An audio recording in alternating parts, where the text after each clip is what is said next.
Hey, Sandals Church, man. We have just a great message this week, great passage from Romans, and a really, really tough topic to face. And I just want to address it for us as men. I think for us, it's a little bit different because most men don't have a lot of friendships, and we don't naturally talk about deep things. It's easy to talk about work or sports or hobbies.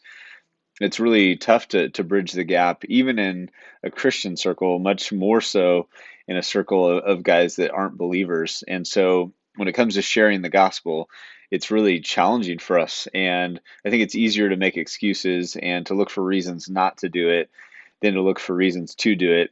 And I just want to be the first to admit that even as a pastor, man, it's really easy for me to be bold with people who I already perceive believe.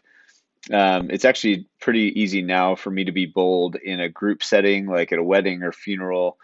Um, but it's hard one on one with somebody who I know doesn't have faith. It's really challenging for me. I think I deal with some of the things that PMAT talked about, being embarrassed, not because I don't believe, but just I worry too much about how people are going to perceive me or what they're going to say in response. And so I actually have fear there, and I've had to work really hard to work through it. I think some of us we've maybe taken risks in the past, and it hasn't gone well. Maybe we've been hurt by the response of others, or maybe just to be honest, we don't care enough. The bottom line is for a lot of us that we haven't really thought about the salvation of other people as a priority in our life. And I know I need to continually grow in that. My guess is many of you do as well. We don't think about the fact that we need to care about their soul, that where they spend eternity matters, and that's dependent on what they believe about the gospel. So, just a couple things I think might be helpful for us as guys. Even though it seems like guys never open up, the reality is they do, but they usually like kind of toss out like a test at first. And so they may not even know they're doing it a lot of times, but they'll say something um, real that doesn't sound like it fits in the conversation. Like, oh yeah, I remember when my dad abused me, I used to think like that. And you're like, whoa, that was pretty heavy, but it was in the middle of talking about football or something.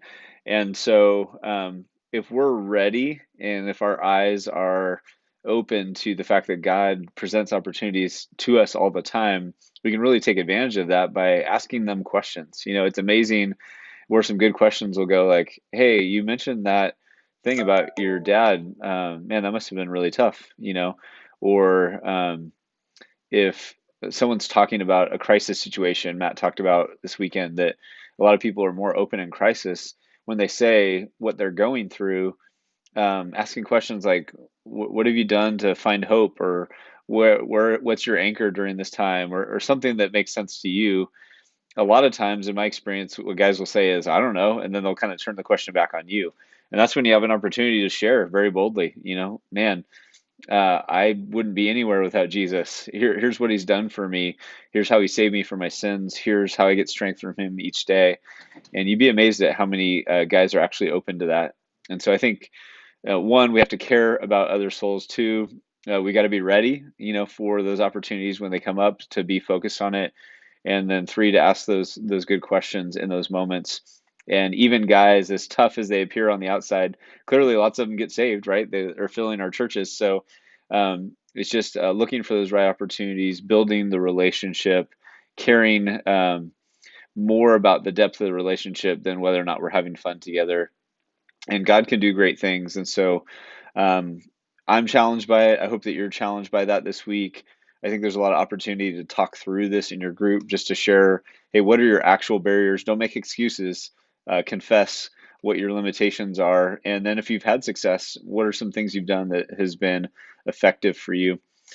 So, man, I'm encouraged that the guys are still joining in groups, man. We want to continue starting groups, getting guys connected. We know that that's what's going to carry us through this year. So if you're not a part of a group, man, I just want to encourage you, go to move.sc/groups and join one. If you're ready to start a group, you can go to move.sc/start a group. Pretty simple.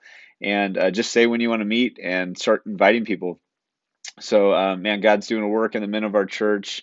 Want to encourage you guys to keep your heads up, focus on Jesus. just walking with Him. And I'll be praying for you. God bless. Have a great week.